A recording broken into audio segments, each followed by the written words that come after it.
Hello there, and welcome to our Shield of the Sun video. What I'd like to do in this video is actually discuss with you about giant bones in America. This video is a topic that a lot of people get interested in when it comes to the study of what is the Nephilim, giants, things of this nature. So as discussed in another video, Nephilim is a name to describe one race of giants. In fact, giants are actually races of demons. Some are large, like the classic, golly green giant, thing, and Paul Bunyan and whatnot. And then there's medium-sized ones, some that are about the size of maybe a very tall athlete or maybe an average size of a person. And some are small, like a brownie, like a fairy, and they're just as dangerous as well. So let's talk a little bit about this. So one of the fascinations about this study is something called giant bones. There was actually a book. There are actually several books that were written on this, in fact. They were based on articles that came around in the 19th century and early 20th century. Discoveries that were found in various states. There was Ohio, there was Nevada, there was Illinois, there was California, there was Texas, there was Massachusetts, there was many others, Indiana, and many states indeed. There was Oklahoma, there was Washington State, and many, Maryland, state of Maryland, and even right under Washington, D.C., and even in Virginia, under the grounds of the property of George Washington. So let's talk about this. We even had discoveries in New Mexico as well, which I'd like to do a video about too. So let's talk about it. There were these articles that were presented in these books. So there's actually this one very interesting book that profiled all these collections of these articles, where these articles were to have come from newspapers. Now, from what I understand about it, there are some books that have accurate information on it, meaning actual publications from newspapers in the 19th century that talked about discoveries of a very interesting nature. Did these articles specifically say giants of the Bible, Nephilim of the Bible? Actually, many of them did not say that exactly. They just spoke about very giant bones that were found that clearly didn't belong to a human being, according to their opinions. So this is something that we must understand. So first let's talk about the reality of those discoveries. So there were these discoveries that happened when construction or personal work on personal property was being done, like persons were digging wells, or they were changing river courses, or they were building things where they had to dig deep and then build foundations and things of this nature. So they had to dig. And in the midst of their digging, in the midst of whatever they were doing, they would find things in the dirt. Or there was also cave explorations where inside caves, like in Arizona, they were exploring cavern caves down in there, and then they would find and discover things inside these caves, and then go down in there and find things in there, if so inclined, if it's available for them to do so. Meaning explorers on their own. Just maybe they're, exploring the canyon and they see a cave. It's like, ooh, honey, look at that.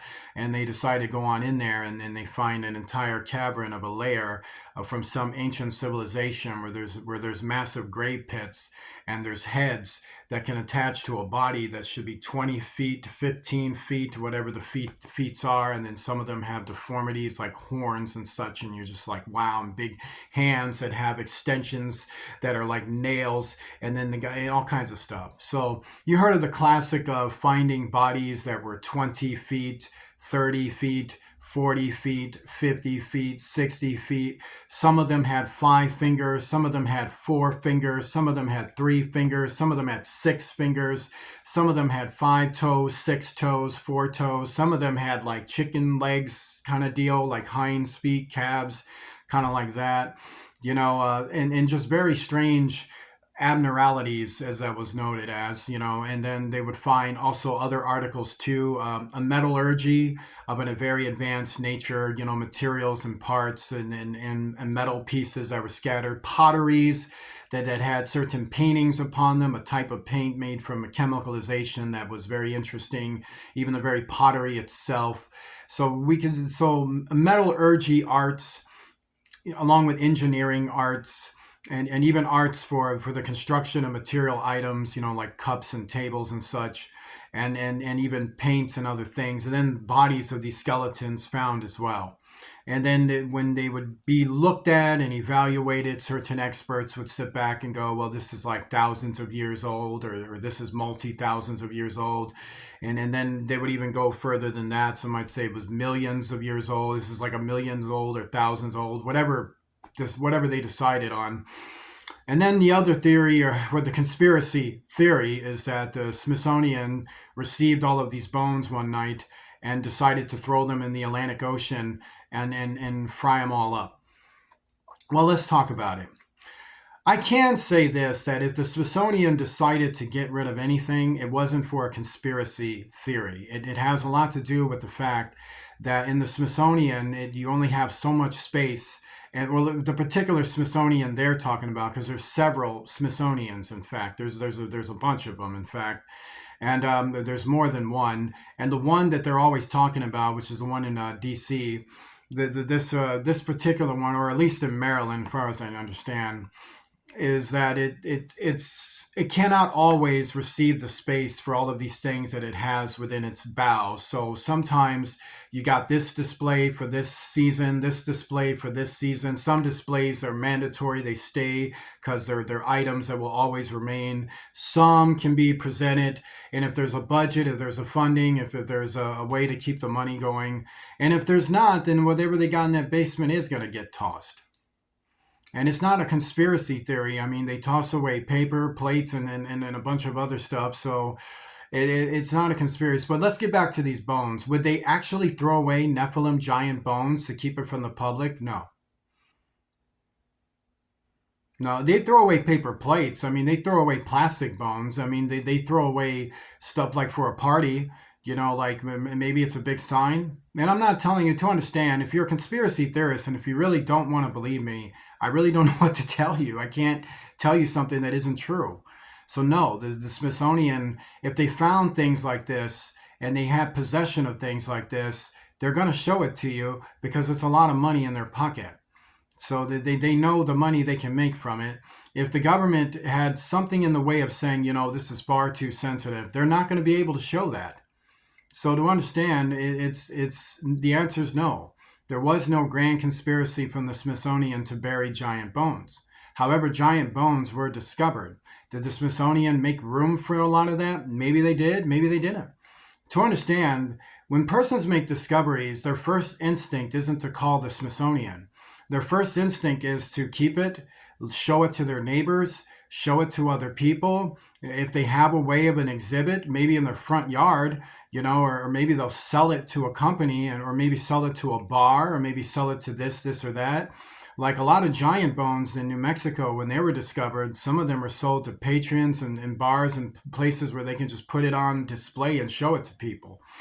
And so it has more to do with that in the past, there were towns and places where you would find things that were just displayed, and then locals would be like, yeah, they found this in the mountains, and they found this here, and they found that there. And eventually these items would just get lost and in being handed from one person to another, or get stolen and lost and things of this nature.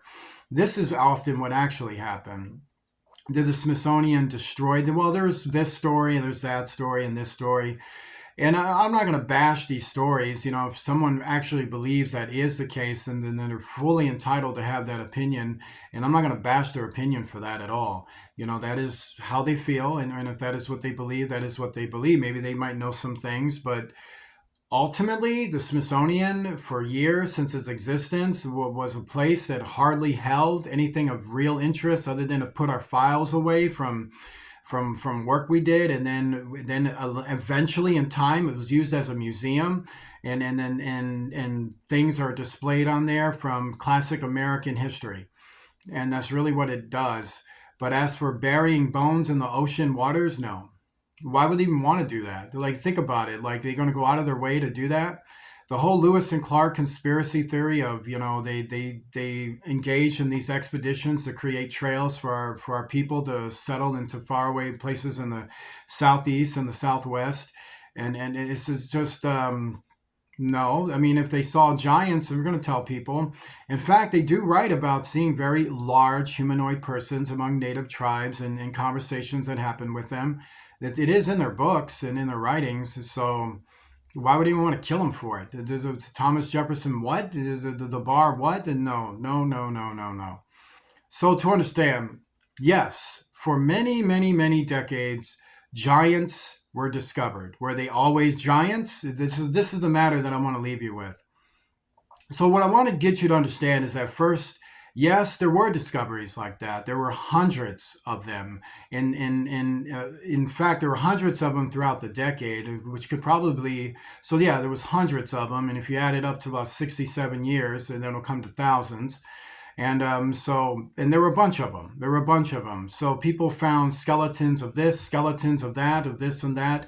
And it became very clear to civilians and government officials that, and even law enforcement officials that actually looked into it, like park rangers and things like that, is that there really is an advanced civilization that one time existed here in North America, existed here many centuries ago, and it was destroyed in a catalysm. That a lot of the evidence that's found under the grounds of the American soil, it tells us there was once an advanced civilization here, and it was destroyed in a grand catalysm, and the remains of it is in the bowels of our country. And every now and then, when people go digging and digging and digging, they ended up finding and discovering it and pulling it out and playing with it. And when they pull it out and play with it, sometimes, and most of the times, these families or persons that found it just kept it in their families or traded it, sold it, did other things with it. And then in time, you might be able to find some group, some persons that might show you some stuff their grandfather found, their great great grandfather, or whoever it was. But the whole Smithsonian conspiracy, no, absolutely not. However, the discoveries and the findings, very true. That is very true. And many times persons would display it here, display it there. That was very true. So to understand, we had a past civilization, thousands and thousands and thousands, over 10,000 years ago, in fact, that held an advanced civilization here one time. And so the other matter is that all these bones, these giant bones that were found in the United States of America, were they all just giants? Were they all just Nephilim? Or is all we're seeing is an alien race that lived here? Well, the Bible says is that we have to understand that the ecosystem back in the past produced a type of ecosystem that caused things to grow larger and bigger. So we do know about the science that was presented in the world that existed over 10,000 years ago was a world that if it's recreated atmospherically in a biodome would induce persons and life forms to be larger, like fish is larger, the plants get larger, it gets more fermented, and it's very interesting. So to understand it, not all of these giant bones are just Nephilim. Many times they're finding bones of ancient humans. So the proper study on that was that many of these giant bones sometimes were ancient humans, meaning humans that were that large. So you had humans back in the past that were like, so to understand, over 10,000 years ago, Adam and his descendants, these were men that were 15 feet, 14 feet, 13 feet. Some could be 16, 17 feet. These were women at 10 feet, 11 feet, 12 feet, 9 feet. If you want to be, maybe the shortest was 9, and so this was their world back then. This was their world. Mankind was larger back then. They were far, far taller. And so if you have a world that can be absorbed more energies, more nutrients, the vitamins work far better in that world than here. That means brain power is better. That means soul force to use it is far more accessible than now. That means remote ability is far more accessible than now. And that means strength and physical stature is far more accessible than now, far more natural, born into you. You have tone and muscle as you grow, and as you grow and as you grow, you get taller and stronger and stronger. Body textures are more out there. Women were more exotic, the men were more muscular. They were taller and stronger. So, and then of course, imagine the giants. What were the giants like? Because they're described right there in Genesis that they were very real. It existed during the days of the old world and after the days of the old world. So they would have been far larger. They would have been far, far beyond 20 and 30. They would have been at feats and had displayed supernatural abilities to extend their growth, because it is we are informed that the giants are the children of fallen angels, and fallen angels are metamorphic beings. So therefore, their children would have metamorphic abilities, clearly not at the level of the fallen angels, because they're still contained with human DNA. They need a flesh body, but still they would be displaying signs and wonders where they would extend and grow their bodies far larger than normal. So therefore, they would be way over 15 feet, way over 17 feet, even way over 20 and 30 feet in many cases, maybe even a mile high if they really wanted to extend their power. So they would be that large. So, and then some were very small. Some are so small they were fit in the pocket of your hand. Maybe fit on your finger, fit on your palm, and things like that. So the type of skeletons we found have been ranged from persons that were very massive to medium to micro size. Well, not micro, but that small. Maybe micro size like that, like a micro machine, So, but to understand, bodies like that have been discovered. They have been found. There's articles that were printed about them. And if you really want to trace them out, you probably want to find out the discoverer first, and then trace his family. Not get all weird about it, but maybe you might be able to find maybe someone that still may hold those items. But to blame the government and the Smithsonian is not the truth about those matters. And that's not something like, if I were to bring a dragon head to the Smithsonian, I think they're going to give me a nice reward for it, and you're going to see that thing on Christmas, and that's going to be their attraction and make a bunch of money. Why not? You would do it too. So that's what it is. Join me in a prayer. Our Father, who art in heaven, hallowed be thy name. Thy kingdom come, thy will be done on earth as it is in heaven. Give us this day our daily bread. Forgive us of our debts as we forgive those who are our debtors. Lead us not into temptation. Deliver us from evil, for thou art with us. For thine is the kingdom, power, and glory forever and ever. In the name of Jesus Christ, the King of heaven. Amen. Remember to donate with Cash App. Go to $Shield of the Sun, spelled in small case letters close together, and donate. Remember, it's imperative to do that to keep this ministry going. I want to say God bless you to you and yours, and I shall see you soon.